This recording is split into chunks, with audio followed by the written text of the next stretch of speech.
بتبدأ الحكاية مع طفل وأمه قاعدة بتحكيله حكاية قبل النوم عن الذئاب البيضة اللي كانت بتحمي القرية بتاعتهم من الضباع المفترسة. لكن في يوم من الأيام انقلبوا على البشر، فاضطر الساحر الكبير إنه يعاقبهم ويحولهم لوحوش، وبدأوا كمان يهاجموا البشر من وقت للتاني. وكان في أسطورة بتقول إن في محارب قوي هينقذ البلدة دي في يوم من الأيام. لكن قبل ما تكمل الأم الحكاية بصت من الشباك وبتشوف إن الضباع بتهجم عليهم، فقررت تخبي ابنها في مكان آمن وتروح تسلم نفسها للضباع. الضباع كانوا بيأسروا الناس عشان يشتغلوا عند الملكة بتاعتهم، وحطوهم في عربية وبيسيبوهم فيها. لكن الطفل مرضيش إن أمه تسيبه لوحده، فخرج من المكان. والضباع كانت نايمة، ولما استيقظوا بدأوا يطاردوه في الغابة، بس هو قدر يستخبى فوق شجرة. لكن الحشرة دي خافت منه فتسببت في سقوطه، والضباع كلهم تجمعوا حواليه، لكنهم سمعوا صوت ذئب فخافوا ووقعوا من الجبل. وظهر الذئب الأبيض، ولما شافوا الطفل أغمى عليه، ولما فاق في الصبح لقي الذئب لسه جنبه. وطبعا الولد كان خايف منه، لكن الذئب طمنه وقال له إنه صديق للبشر. فسأل الطفل لو انتم موجودين ليه ما بتجوش تحموا قريتنا من الضباع؟ فقال له الذئب علشان انا بس الوحيد الموجود، وانا ممكن اخدك للسحر العظيم، وهو اللي هيعرفك من البطل اللي المفروض ينقذ البلد دي من الضباع. بس بيقوله في رحلتنا هنعدي على مملكة القرود اللي فيها ملكة القرود، وبيعرفوا انها كانت قرد عادية بتحب السلطة، لكن الساحر الكبير عاقبها وحولها لقرد بثلاث رؤوس: راس للغرور، وراس للطمع، وراس للغباء. ومن وقتها عملت مملكة كبيرة ومعاها جنود كتير جدا. وفي الطريق وهم رايحين على الساحر قابلوا مخلوق لونه وردي اسمه بافي، وقعد يطلب منهم انه يروح معاهم للساحر علشان يفك اللعنة اللي عليه. وفي الطريق برضه شافوا مجموعة من القرود بتحاول ترمي واحد في حفرة، فراحوا يساعدوه وعرفوا انه كان امير وسيم جدا. بس في يوم من الايام جاتله ست عجوزة حبته زي ما كل البنات بتحبه، لكنه رفض انه يقرب منها. لكن طلع ان الست دي ساحرة وعملت عليه لعنة وحولت شكله زي ما انت شايف كده،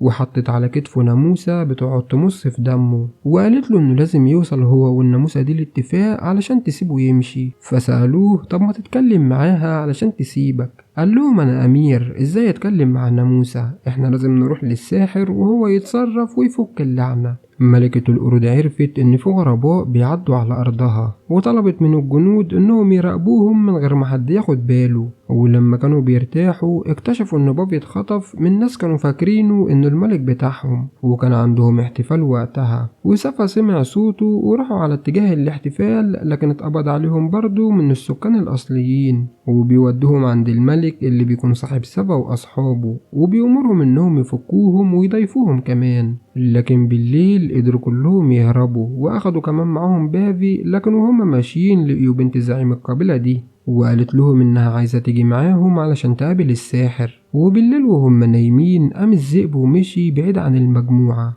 وبتقوم نمتي وبتروح وراه، وشافت انه بيتحول لمخلوق تاني شبه البشر واسمهم ريكي. وفي نفس الوقت ده كان في قرد شافه هو كمان بيتحول لريكي، وجمع جيش كبير جدا من القرود عشان يحاربوه. وبتروح نمتي عند سافا وبتقوله ان الذئب طلع ريكي وانه عدو لينا كلنا، لكن سافا مش بيصدقها. وبعدين بيجي الذئب فعلا وبيعترف انه مش ذئب بس، لكن هو ريكي وبيتحول. سافا بيزعل جدا ان صاحبه اللي كان ماشي معاه بقاله فترة طلع خاين، لكن الذئب بيقعد يقوله انا صاحبك فعلا وهساعدك من قلبي. لكن سافا بيزعل منه وبيبعد عنه. ونمتي والامير بيطردوا الذئب بعيد عنهم، لكن بيظهر لهم ريكي تاني وبيخطف سافا وبيهرب بيه بعيد. والذئب بيتحول هو كمان لريكي وبيقدر ينقذ سافا من الشرير ده، لكنه وقع من فوق الجبل وبينط الشرير عليه وبيخطفه.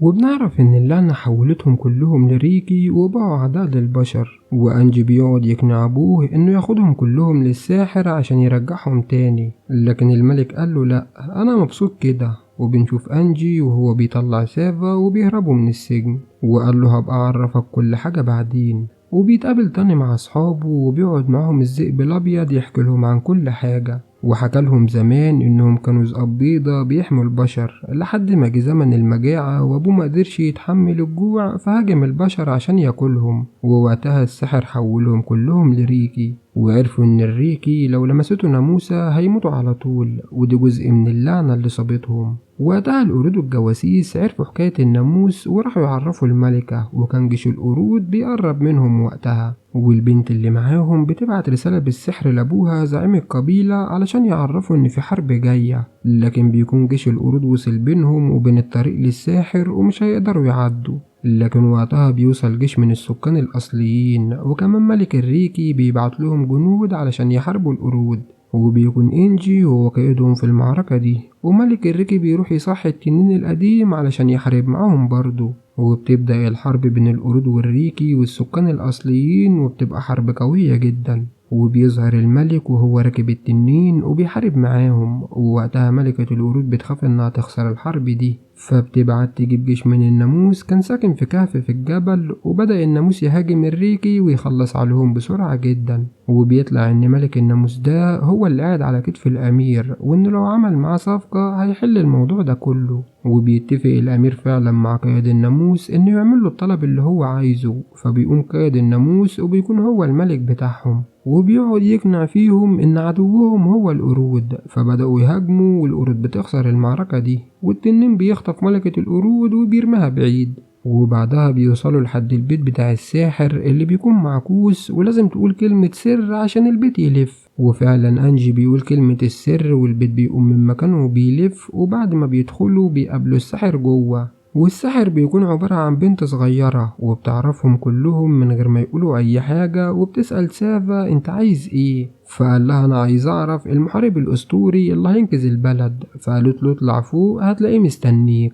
وراحت فكت اللعنة على الأمير، ووافقت كمان على طلب الذئب الأبيض إن شعبه كله يرجع ذئاب بيض إلا أبوه، لأنه عايز يفضل ريكي ويعيش مع التنين صاحبه. ولما كان سافا فوق كان مش لاقي المحارب، وكان قاعد يدور عليه وملقاش إلا مراية وانعكاسه فيها، ففهم ساعتها إن هو البطل الأسطورة. وبيخرجوا كلهم من عند الساحرة، وبيلاقوا مجموعة كبيرة من الذئاب البيضاء اللي بتكون أهل أنجي. وبيوصلوا عند القرية، وقرر سافا إنه يحارب ملك الضباع لوحده من غير سلاح كمان. وبتحصل بينهم المعركة، وبيقدر سافا إنه يكسبه، وقال له أنا هسيبك تمشي وما ترجعش القرية هنا تاني يا إما هقتلك. فوافق الضبع إنه يمشي من القرية، وأهل القرية بيتحرروا كلهم، وأمه بتفرح بيه جدا. وبعدها سافا بيودع الذئب لأنه ممكن ما يشوفهوش تاني. وفي الآخر كان سافا زعلان جدا لأنه فقد صديقه الوحيد. حتى الذئب الأبيض كان زعلان وقرر إنه يرجع تاني لسافا علشان يعيش معاه. ولغاية هنا يا صديقي بنكون وصلنا لنهاية فيديو النهاردة. سلام.